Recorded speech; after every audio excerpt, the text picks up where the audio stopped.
స్థానిక సంస్థలకు పూర్తిగా ఎన్నికలు జరపక నయా పైసా కూడా వస్తలేదు. అందుకే ప్రజలంతా కూడా కాంగ్రెస్ టీఆర్ఎస్కు అవకాశం ఇచ్చాం తెలంగాణలో. వచ్చే రోజులలో భారతీయ జనతా పార్టీకి అవకాశం ఇస్తే తప్ప ఈ రాష్ట్రం బాగుపడదని రాష్ట్ర ప్రజలు ఒక నిర్ణయానికి ఇప్పటికే వచ్చారు.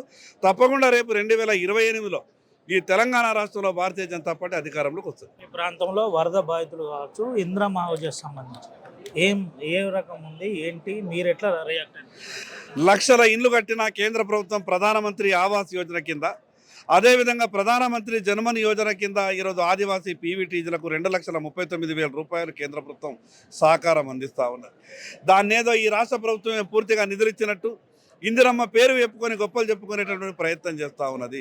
దానిలో భారతీయ జనతా పార్టీ కేంద్ర ప్రభుత్వం భాగస్వామ్యం కూడా 50% ఉన్నది.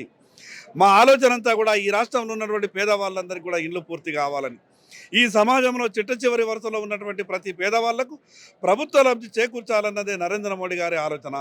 దానికి అనుగుణంగా ఈ రాష్ట్ర ప్రభుత్వానికి పూర్తిగా సహాయ సహకారం అందిస్తూ ఉన్నాం.